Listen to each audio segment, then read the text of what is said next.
Jornal em Foque. Apoio Unisanta, Universidade do Grupo de Excelência do MEC. BocNews, o jornal gostoso de ler e bom de negócios.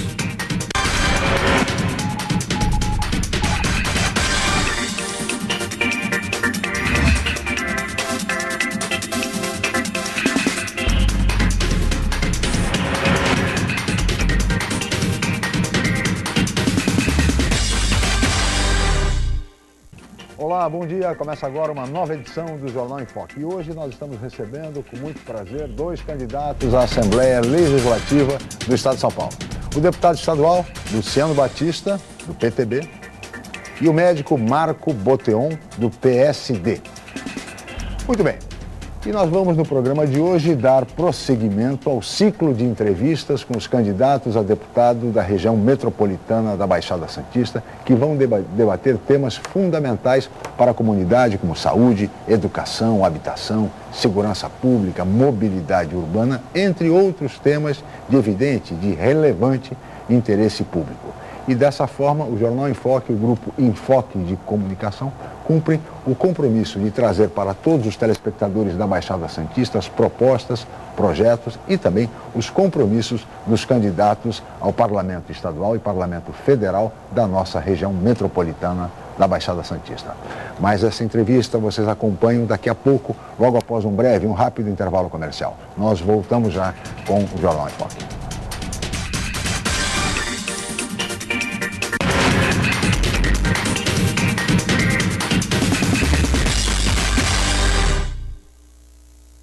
Chegou a sua hora de estudar no Colégio Santa Cecília com até 100% de desconto. Venha participar do concurso de bolsas de estudos voltado apenas para novos alunos que irão cursar a primeira série do ensino médio em 2015. Essa é a sua oportunidade de estudar em uma infraestrutura de ponta e corpo docente altamente qualificado.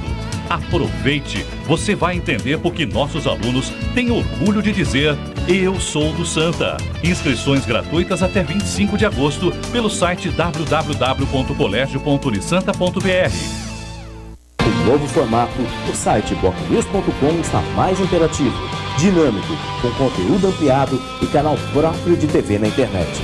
São mais notícias com credibilidade para curtir e compartilhar, em qualquer hora e lugar, seja pelo computador, tablet ou celular.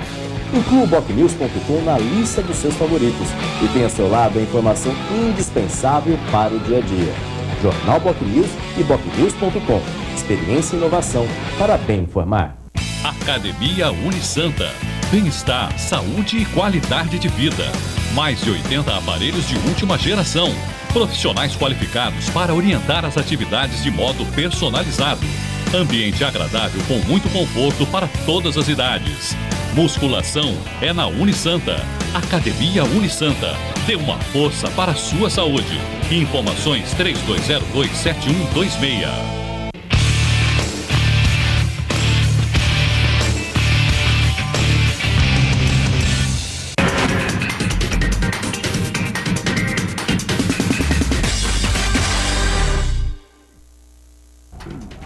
Muito bem, estamos de volta com o Jornal em Foque, que recebe hoje mais dois candidatos à Assembleia Legislativa do Estado de São Paulo. O deputado estadual Luciano Batista, do PTB, e o médico Marco Boteon, do PSD.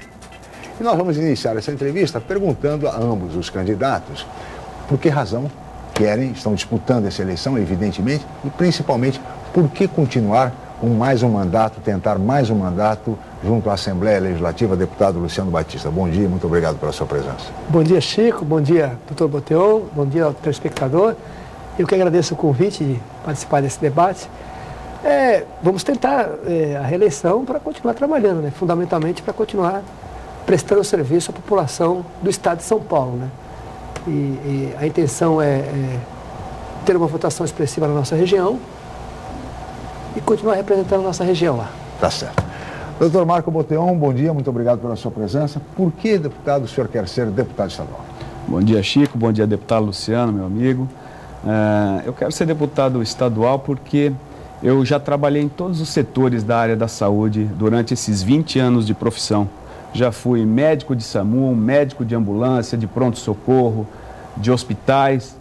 eu já fui secretário municipal de saúde, já fui diretor regional de saúde do Departamento Regional da Baixada Santista. Eu acho que eu estou bem preparado para poder levar projetos novos para a Assembleia Legislativa, principalmente na área da saúde, que é uma área muito carente. Muito bem. Deputado Luciano, o que é que o senhor pretende priorizar num eventual mandato, se o senhor for reeleito? Olha, quando você chega na Assembleia, quando você se candidata pela primeira vez, você sempre tem um segmento, né? Você prioriza um assunto.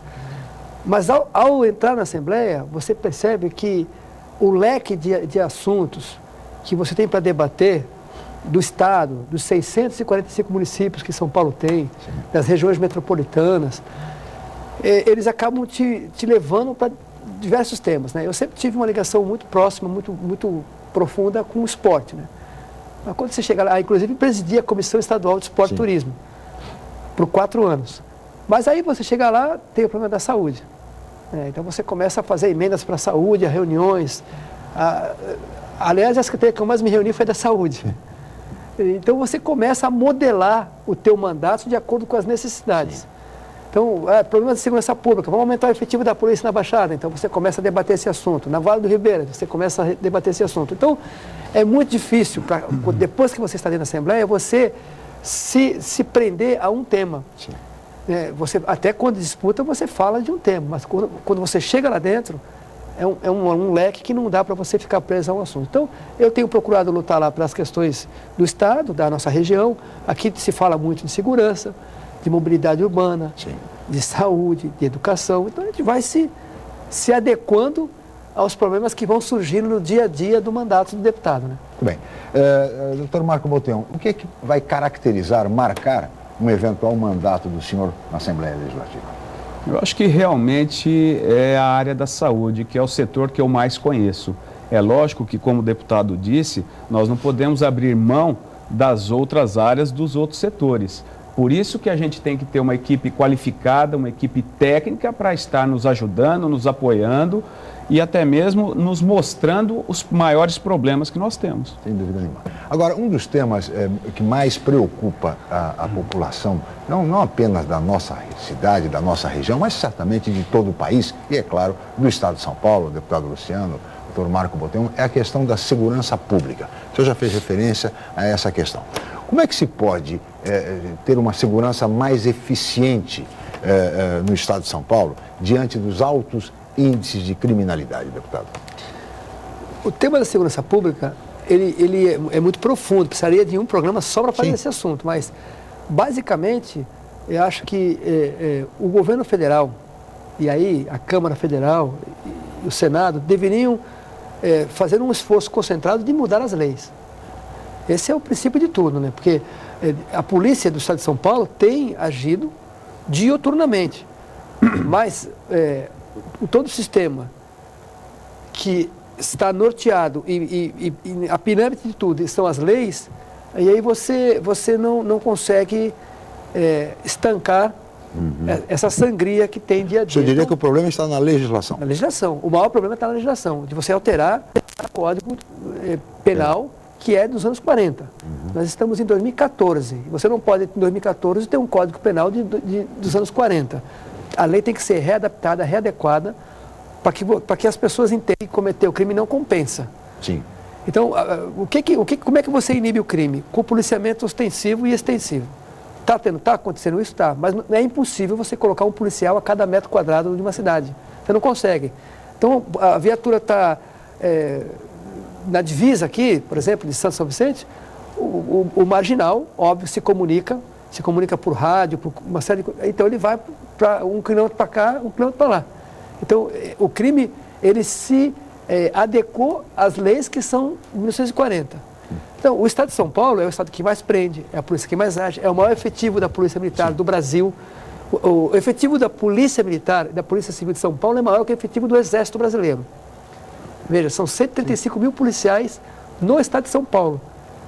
Então, você tem efetivo, tem aumentado, eu tenho brigado muito para aumentar o efetivo na Baixada e no Vale, a gente tem conseguido trazer, agora mesmo vem um batalhão do choque para cá, mas você traz e combate o crime, prende, mas você não consegue eliminar o crime. para eliminar o crime, tem que ter a punição rigorosa. Não dá para o sujeito ser preso, daqui a pouco habeas corpus, daqui a pouco preventiva, daqui a pouco semi-aberto, daqui a pouco... Então isso que mata, isso mata. Porque a sensação que tem é que o cara vai ser preso hoje e amanhã, no fim de semana, está solto. Então, basicamente, nós temos que lutar para aumentar o efetivo, estamos lutando por mais delegacias, mais batalhões, mas o foco é as leis. E as leis não dependem dos deputados estaduais, dependem do esforço dos deputados federais. Mas é preciso debatê-la exatamente para que se modifique e se avance nessa questão. O senhor concorda, doutor Marco? Pessoal, como é que o senhor vê a questão da segurança pública? Eu concordo em parte com o deputado, mas eu acho que nós temos que focar também, porque o que a gente vê hoje é resultado de uma coisa mal planejada, mal construída lá atrás, no passado, né? Então, assim, nós temos que fazer da segurança caminhar junto. 2 processos. Neste momento, nesse instante, que é cadeia, é fazer o preso trabalhar, é dar um suporte maior para a família através do trabalho dele preso, em reclusão. Agora, outra coisa que eu acho que nós não podemos deixar de falar aqui, é que lá atrás, na educação, a gente tem que pegar essas crianças, a educação no trânsito, a educação dentro de casa, é uma parceria realmente família e escola, tá? Por quê? Porque essas crianças vão ser os adultos de amanhã e essas crianças é que estão matando, que estão roubando hoje com 12, 13 anos. Então, se a gente caminhar com a educação, intensificar, na minha época tinha a Organização Social e Política do Brasil, tinha ciência, como é que falava? Educação moral e cívica. Educação moral e cívica, tudo isso lá atrás, quando a gente era pequeno. Então, eu acho que está faltando um pouquinho a gente... De civismo, né? De civismo, a gente colocar a educação lá na base lá da criança, para que amanhã não aconteça o que nós estamos vivendo hoje. Aproveitando o que o senhor disse, como é que o senhor vê a tese da redução da maioridade penal? Eu acho que é um assunto que ele tem que ser individualizado. É difícil você generalizar a coisa, porque de repente você pega uma criança de 13 anos de idade que matou alguém, mas você tem que ver as circunstâncias e para isso tem a lei, o judiciário é que vai definir realmente. Eu acho que se estatisticamente o índice de mortalidade por menores de 18 anos, seja ele 15, 16, tal, tem que ser mostrado, e aí vamos estudar. A pena, qual será a pena? Será um trabalho realmente? A criança de 16 anos vai ter que ficar dentro de um centro aí de ressocialização, que eu não acredito muito, e está prestando serviço, e dá valor no dinheiro, do suor dele, do trabalho dele ali no dia a dia e tendo que repassar para a família dele? É uma pergunta que a gente tem que fazer. Verdade.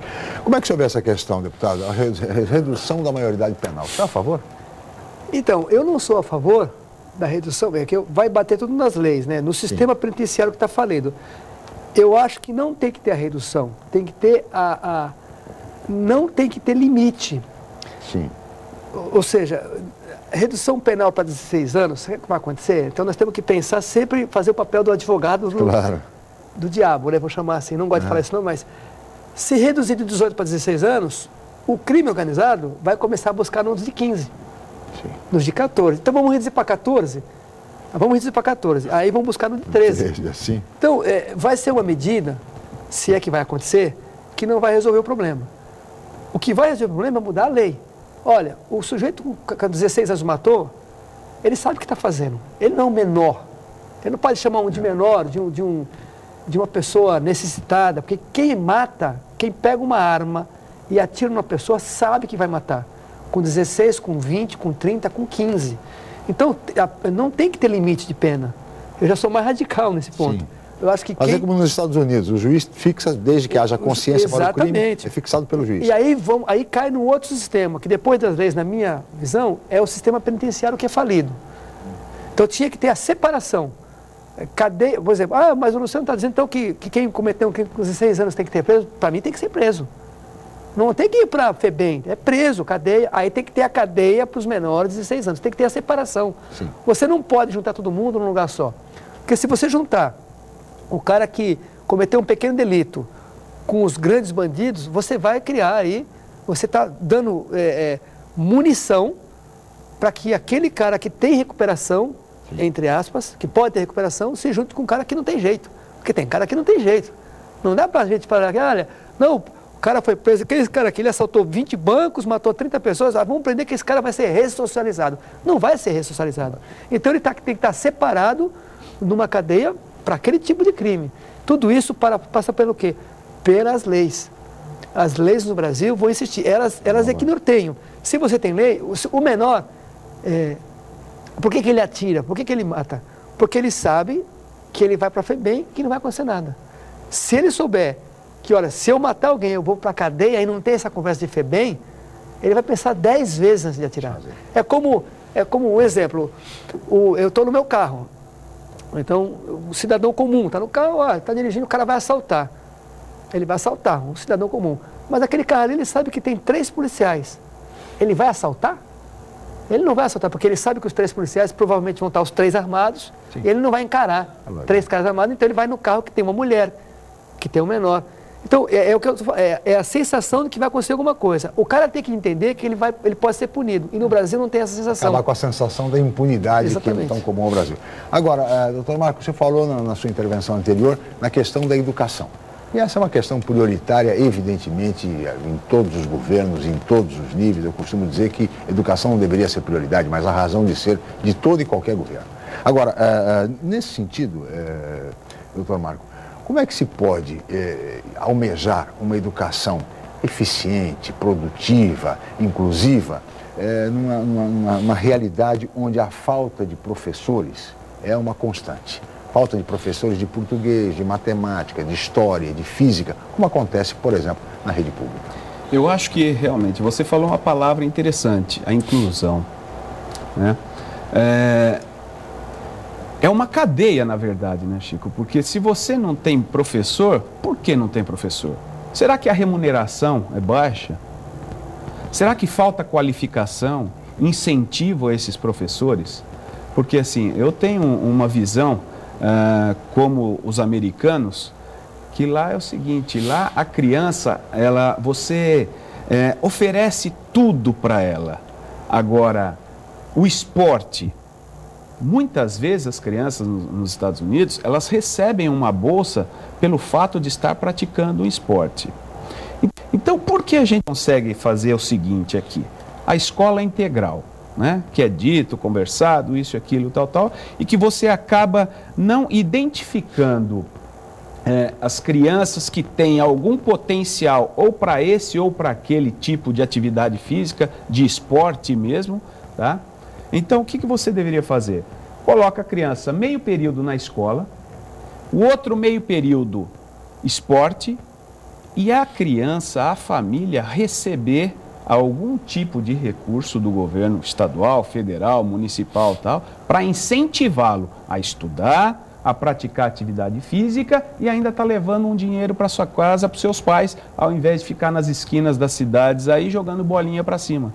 Você está entendendo? Tem uma pizzaria aqui que tem um rapaz que mede 2 metros e pouco. Esse rapaz tinha um potencial muito grande para algum tipo de atividade física, onde não foi aproveitado. Então é isso que eu tenho dito por aí. A gente tem que ter a sensibilidade de captar essas pessoas que têm qualquer potencial para atividade física, colocá-lo, forçar a estudar, praticar atividade física, ter um recurso para ajudar a família. É verdade. Porque hoje nós temos, deputado Luciano, a chamada geração nem-nem, né? Nem trabalha, nem estuda. São 10 milhões de jovens brasileiros que estão hoje nessa condição dos 15 aos 29 anos de idade, o que é um absurdo. O potencial de toda essa juventude sem ter o que fazer, praticamente ociosos. E eu gostaria da sua avaliação, da sua análise sobre a questão da educação, deputado Luciano, mas no próximo bloco. Nós vamos para um rápido intervalo, voltaremos em seguida do Jornal em Foque.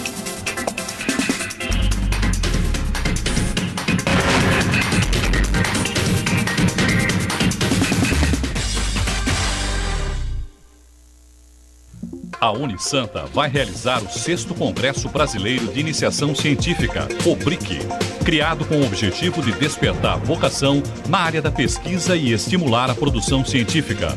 Inscrições e trabalhos científicos até 21 de setembro pelo site www.unisanta.br/cobric.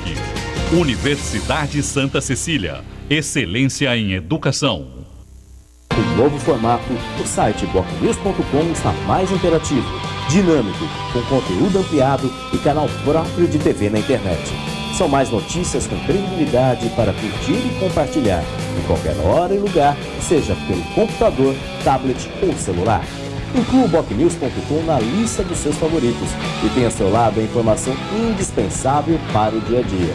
Jornal BocNews e bocnews.com. Experiência e inovação para bem informar.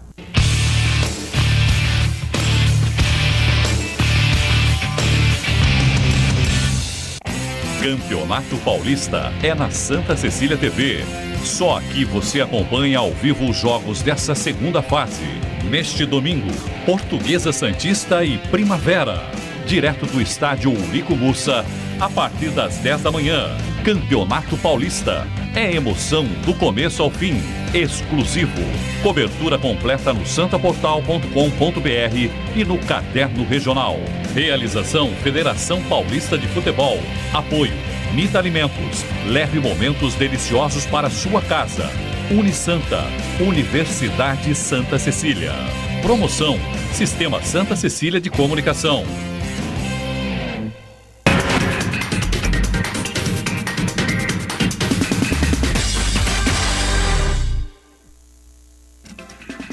Muito bem, estamos de volta com o Jornal em Foque, que recebe hoje dois candidatos à Assembleia Legislativa do Estado de São Paulo. O deputado estadual Luciano Batista, do PTB, e o médico Marco Boteon, do PSD. E agora, deputado, eu queria colocar ao senhor a questão da educação, que foi abordada no bloco anterior pelo Dr. Marco Boteon. A questão da educação como a melhor alternativa para o desenvolvimento do país, da cidade, enfim, de toda a nossa região. E como enfrentar essa dura realidade, essa tal geração neném, que nem trabalha e nem estuda no Brasil. Então, você fala assim, olha, vamos colocar, como disse o doutor Marcos, vamos colocar a criança para estudar de manhã, esporte à tarde, né? Sim. E receber um dinheiro e tal. É uma ideia que funciona, mas nos Estados Unidos, talvez. Aqui, qual é o custo disso? Quanto vai custar isso?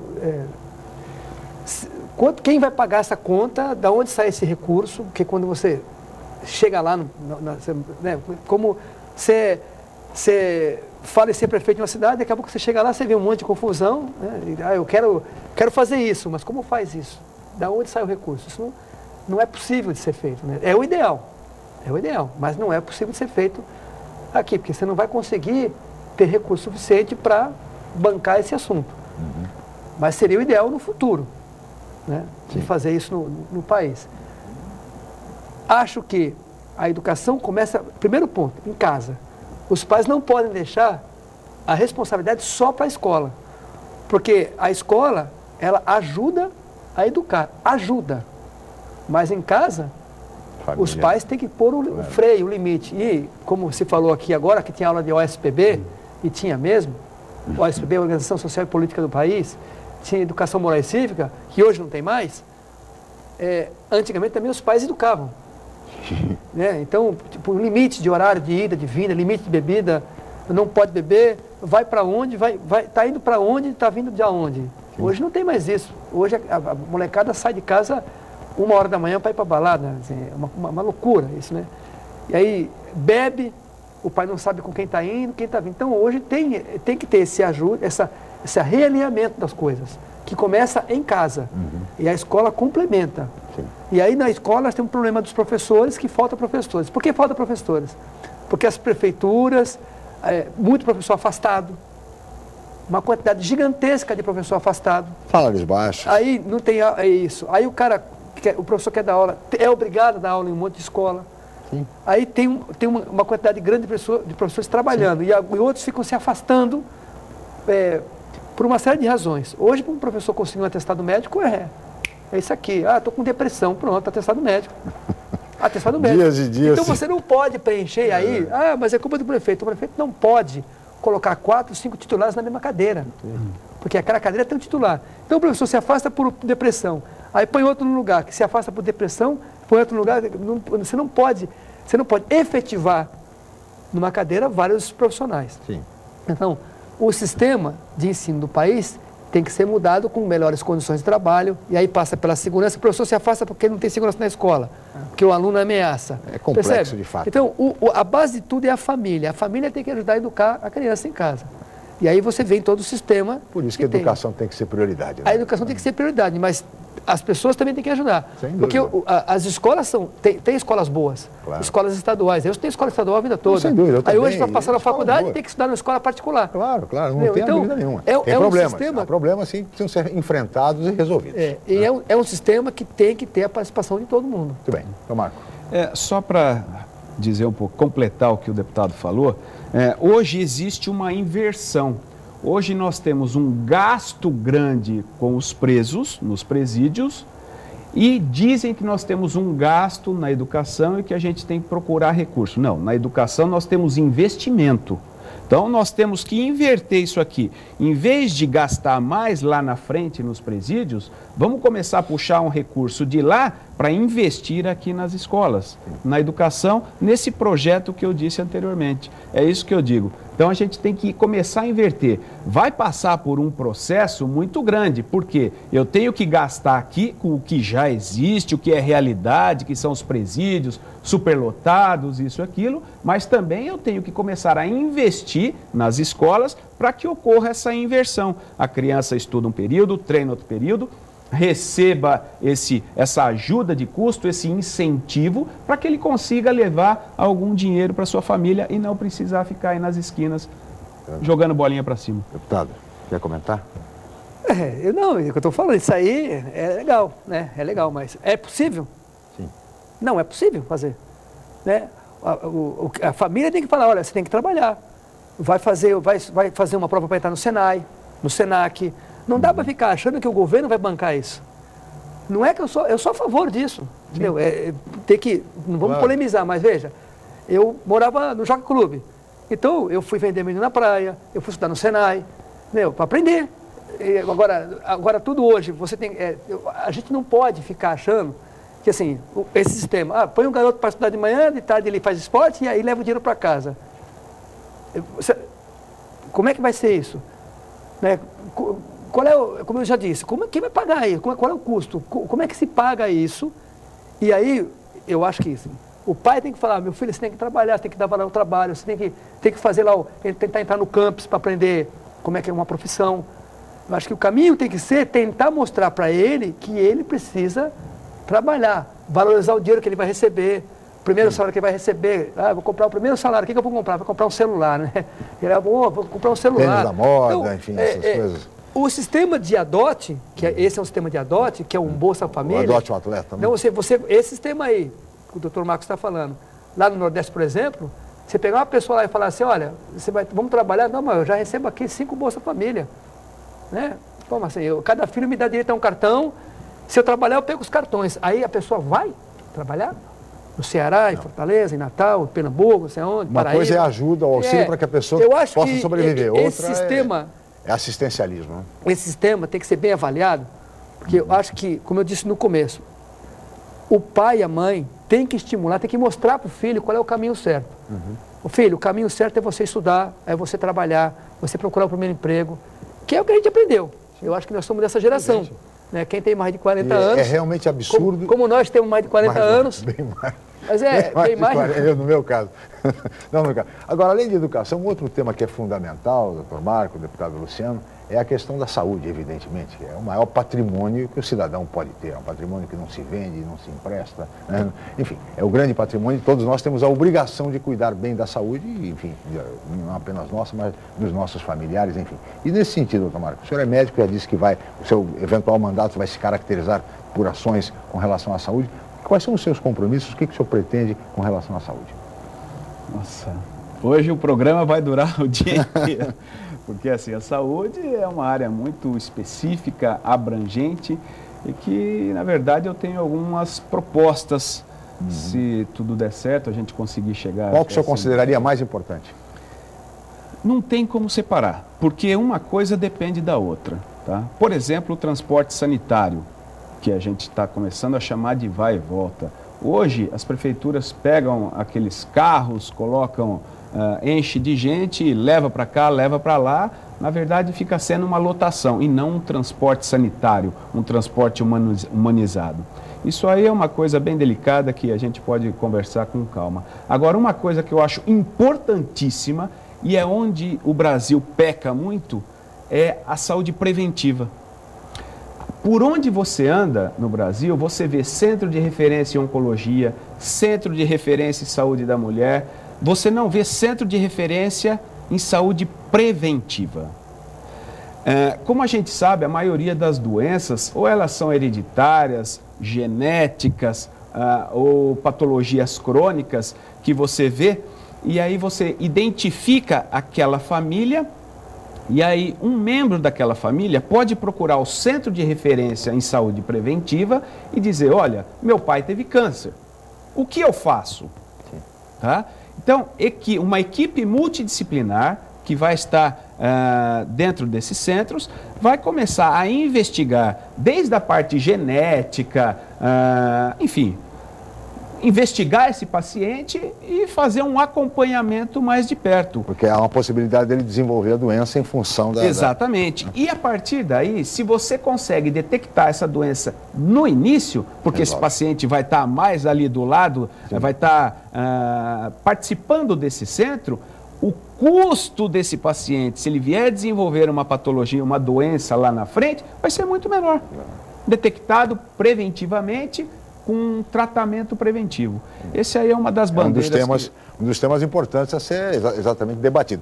Deputado Luciano, o senhor falou também que, ao assumir o mandato e tal, destinou verbas para a área da saúde, enfim.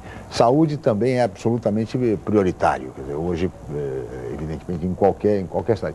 Agora, o que é que falta para melhorar o atendimento? Recursos, gestão, como é que... ou ambos? Então, o que falta para melhorar o sistema de saúde é o governo federal tomar vergonha na cara e atualizar de maneira decente a tabela SUS. Esse é o primeiro ponto. Porque o que o governo federal faz com a saúde é uma piada, né? Ele paga por uma internação um valor ridículo, paga valores ridículos aos médicos, aos enfermeiros, aos procedimentos nos hospitais. A Santa Casa aqui, e a Santa Casa daqui está assim, a de São Paulo está assim, as Santa Casas do Brasil estão numa situação ridículas por culpa do governo federal, que finge que faz saúde, recebe 65% do recurso que nós pagamos de impostos e na hora de repassar o recurso deixa por conta do governo federal e das prefeituras, né? As prefeituras que têm que assumir, a prefeitura tem o mínimo para gastar na saúde, que se não me falha a memória, 15%. 15%. As prefeituras gastam 20%, 25%, 30% do orçamento.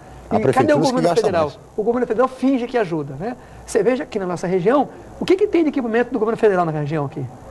Quantos hospitais federais tem na nossa região? Eu vou chamar de nossa região a Baixada, o Litoral Norte e o Vale do Ribeira. Sim. Quantas cidades dá isso? Quase 40 cidades. Qual é o equipamento federal que tem nessas cidades?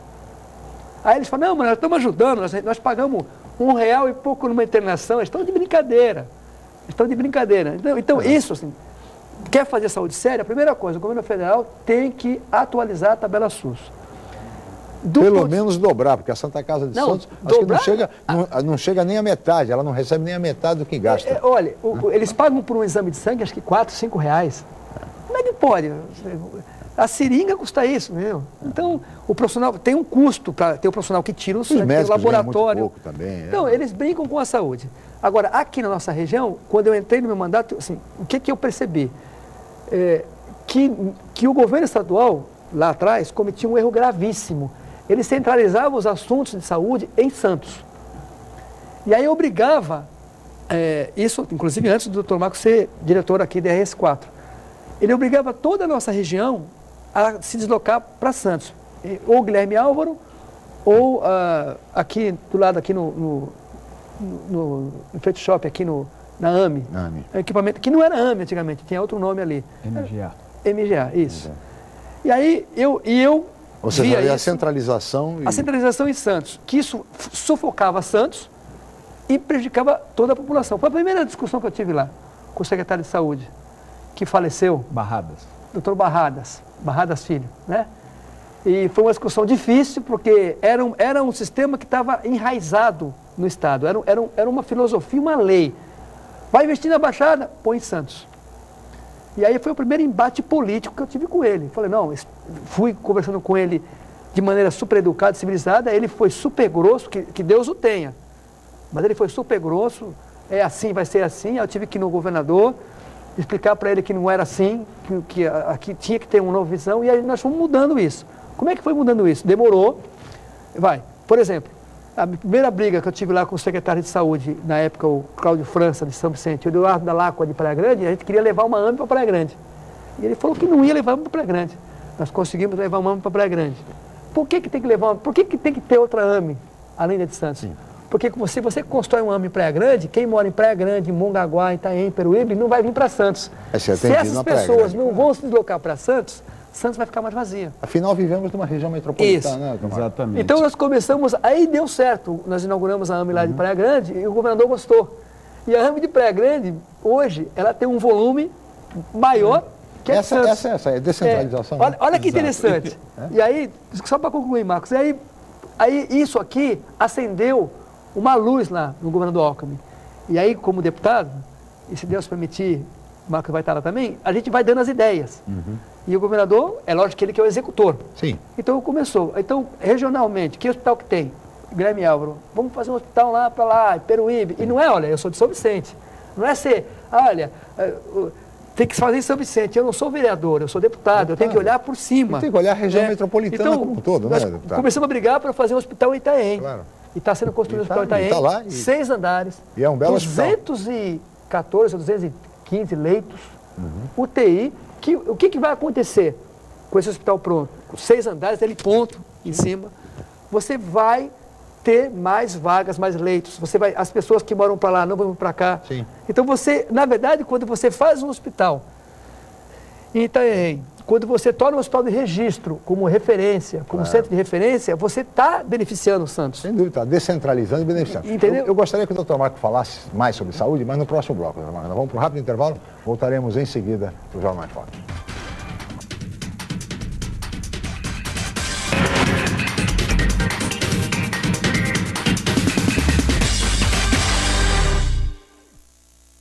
Se você é estudante de pós-graduação da Unisanta ou de qualquer outra universidade, participe do 3º encontro de pós-graduação da Unisanta, com o objetivo de estabelecer um espaço para apresentação de trabalhos visando a evolução dos temas para submissão em revistas científicas. As inscrições são gratuitas até 21 de setembro pelo site www.unisanta.br/EPG. Universidade Santa Cecília. Excelência em educação. O novo formato, o site bocnews.com está mais interativo, dinâmico, com conteúdo ampliado e canal próprio de TV na internet. São mais notícias com credibilidade para curtir e compartilhar, em qualquer hora e lugar, seja pelo computador, tablet ou celular. Inclua o bocnews.com na lista dos seus favoritos e tenha ao seu lado a informação indispensável para o dia a dia. Jornal Bocnews e bocnews.com. Experiência e inovação para bem informar. Jogos da Unisanta 2014. Reapresentação especial da cerimônia de abertura. Neste sábado, a partir das 3 da tarde, muita emoção no desfile das delegações. Na passarela, a beleza dos representantes das instituições e a emoção da escolha do rei e rainha dos jogos pelos jurados. Reapresentação especial da cerimônia de abertura. É neste sábado, a partir das 3 da tarde. Realização, Universidade Santa Cecília. Apoio Atrifiat, em Santos e São Vicente. Papelaria Jambo, líder em economia, qualidade e variedade. Promoção, Sistema Santa Cecília de Comunicação.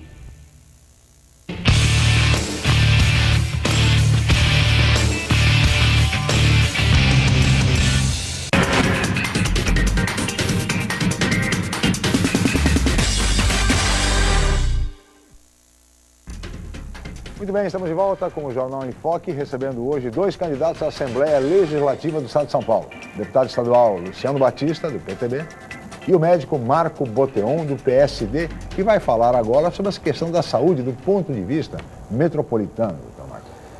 Bom, do ponto de vista metropolitano, desde que eu entrei no Departamento Regional de Saúde, nós fizemos um diagnóstico da Baixada. Sim. E nós vimos que realmente a gente deveria descentralizar os serviços de acordo com a complexidade. Ou seja, Peruíbe, por exemplo, merece um hospital lá de 100 leitos. Para quê? Para que atenda e segure os pacientes lá com doenças mais simples, como uma pneumonia, uma gripe, uma desidratação, uma crise hipertensiva e tal.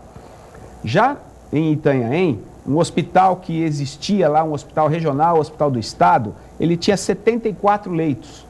E Itanhaém, pelo seu crescimento, por já ter um aeroporto na cidade, ser a boca de um funil das plataformas, é uma cidade que vem num desenvolvimento muito grande. Então, merece também um hospital, um aumento, uma ampliação daquele hospital. E nós conseguimos recurso do Estado para isso, para passar de 74 para 241 leitos, ampliar a UTI, ampliar o tipo de atendimento lá, de doenças, de patologias mais complexas.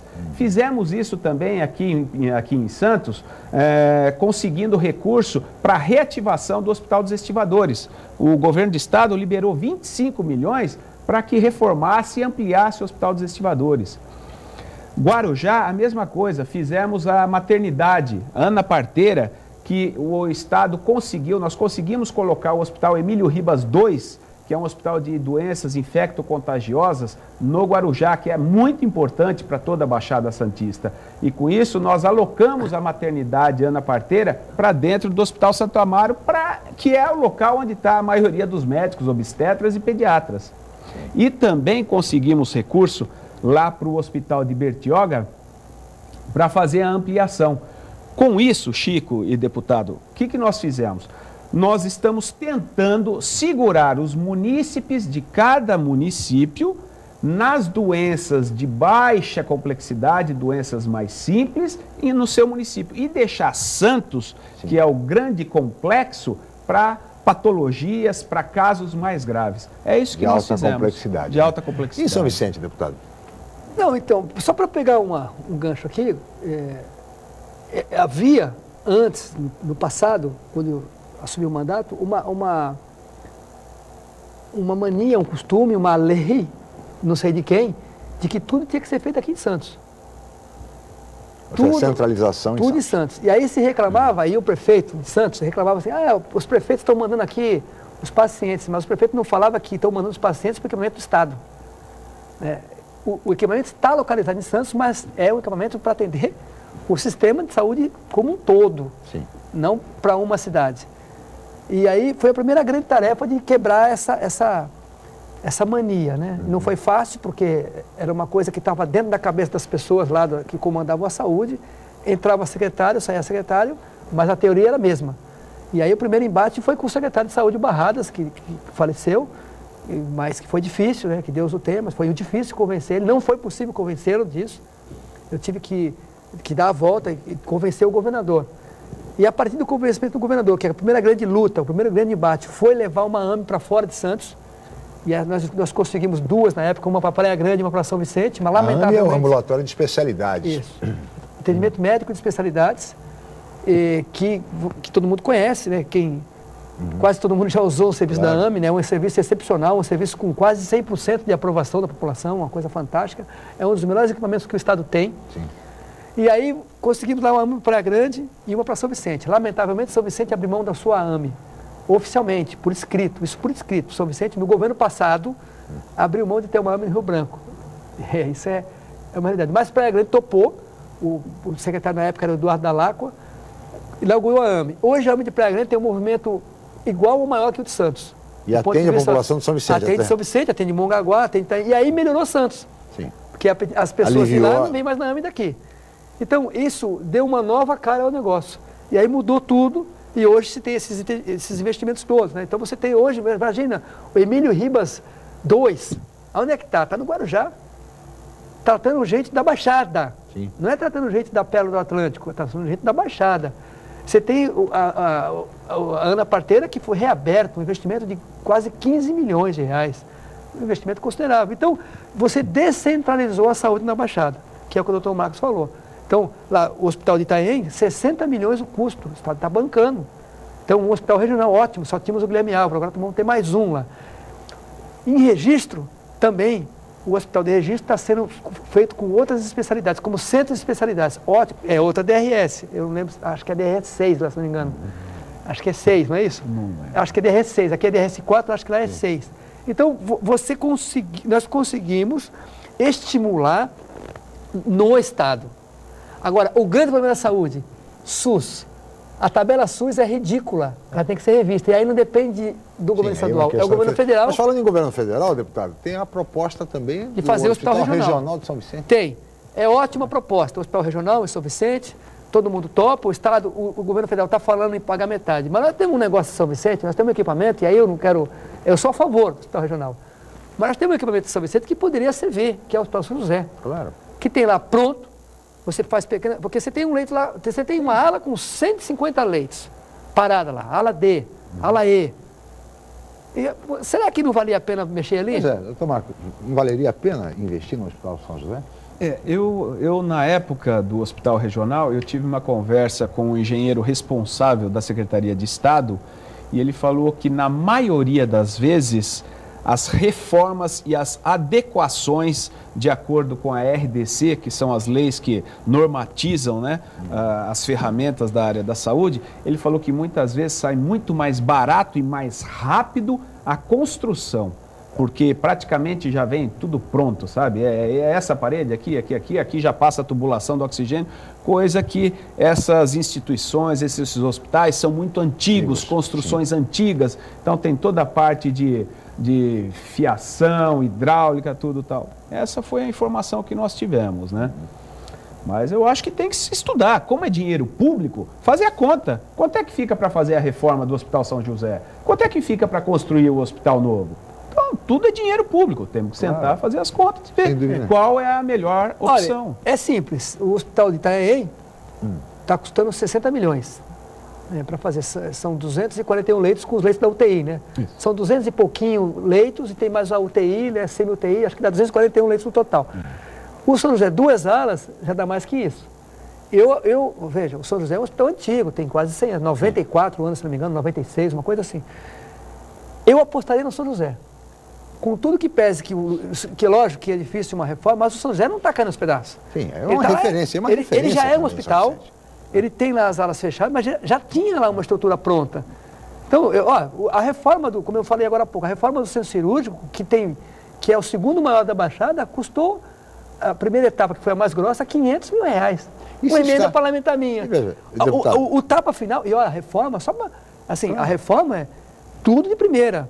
Porcelanato, é tudo coisa de primeira. A segunda etapa vai custar R$300 mil e é que está pronto. Ou seja, para reformar todo, o segundo maior centro cirúrgico da Baixada vai custar R$800 mil a reforma. Será que uma ala, eu acho que uma ala daquela para reformar, não vai 200 mil, 300 mil reais, não vai. Uma ala com 100 e poucos leitos. Se está se reformando um hospital como Estivadores, depois de tantos anos parados... Aí, o Estivador que é gigante, quanto o Estado está aportando? 25 milhões. 25 milhões. Mas o Estivador... diferente do São José, ele estava muito mais destruído. E parado há anos. Quer dizer. Há anos. O Hospital São José não está parado, ele continua funcionando com o esforço dos funcionários, da diretoria, está funcionando lá. A maternidade, São Vicente está lá. A maternidade está lá, nós conseguimos um convênio lá de 560 mil por mês para reforçar, para contratar serviços e profissionais. Como disse o doutor Marco, é uma questão de fazer a conta. Vou falar para vocês, aqui sem medo de errar, sem ser médico, sem ser engenheiro, o Hospital São José seria a solução mais rápida, mais eficiente, mais barata e melhor do que você falar e construir um negócio e tal. Considerado, inclusive, a Santa Casa de São Vicente. Não dá para ser... Sabe quando vai ficar pronto esse hospital, meu amigo? Novo? Vai demorar horrores. Afinal, a promessa do ministro de pelo menos metade da verba conceder. Agora, doutor Marco, nós já estamos aproximando do final do programa. O que é que falta no seu entendimento como profissional da área para que a saúde melhore no Brasil e na região, enfim? São recursos, é gestão, ambos, enfim, o que falta efetivamente? Eu acho que são os dois, recursos e gestão pública, gestão qualificada. Tá? O que o deputado estava dizendo a respeito das tabelas, isso é claro, é notório. Deveria existir um gatilho único dentro da saúde. Subiu, vamos dar um exemplo bem simples, subiu a seringa o recurso que vem para o hospital já sobe. Isso assim, a gente colocando toda aquela relação. Quanto se gasta para manter um paciente com pneumonia dentro do hospital? Esse paciente fica em R$ 2.800. Essa conta tem que ser fechada e paga por alguém. O que não dá é para... Vem um recurso de R$ 300 e sobra 2.000 e tantos reais para o hospital pagar essa conta. O hospital não tem dinheiro. O hospital não vive de lucro. Claro. Tá entendendo? É filantrópico. É filantrópico. Então, tem que existir esse gatilho. Né? Exatamente. Em algum momento, eu dei um exemplo. Eu fiz uma cirurgia de estômago para ganhar 200 e pouco, 300 reais. Uma cirurgia de 3, 4 horas. E o rapaz veio tirar o ar-condicionado de um escritório para passar no outro com toda a tubulação, toda a fiação pronta, receber 600 reais. 300 à vista, que já ganhou mais do que eu ganhei, tá? E mais 300. Não estou desmerecendo a profissão dele, pelo contrário, ele está se valorizando. Agora, alguém precisa valorizar a saúde pública no Brasil. É verdade, atividade nobre, uma da medicina, que é de aliviar sofrimento, né? Se não for assim, fica difícil, né? Deputado, olha, nós teríamos mais a conversar, o senhor sabe, mas estamos limitados pelo tempo, o debate, pauta da saúde e toda a pauta extensíssima. Eu queria agradecer muito a sua presença aqui, deputado Luciano Batista. 30 segundos para as suas despedidas. Muito obrigado. Não, eu agradeço o convite, é sempre gostoso vir aqui no programa. Prazer estar com você, com os telespectadores aqui da TV Santa Cecília, com o Marcos, que é um brilhante médico que atuou aqui em Santos, atua ainda, né? Sim. Atua na área do governo estadual, mas também atua nessa tabela SUS. Ele cai na tabela SUS. Ele cai nessa tabela SUS, nessa famigerada tabela SUS, que o governo federal finge que não é com ele, né? Não parece que não é com ninguém, SUS, não é com ninguém isso aí. Parece a lei do Vampeta, o governo federal finge que paga, né?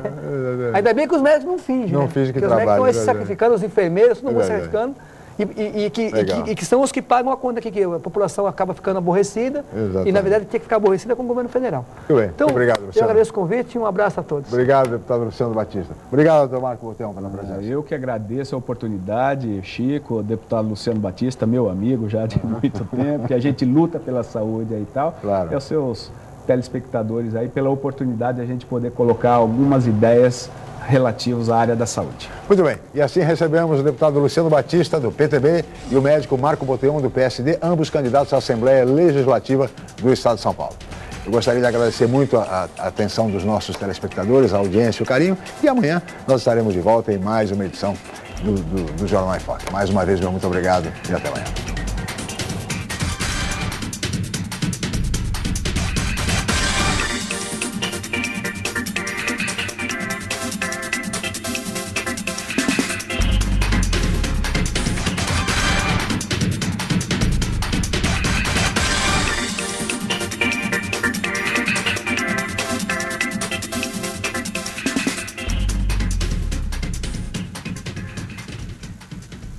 Jornal em Foque.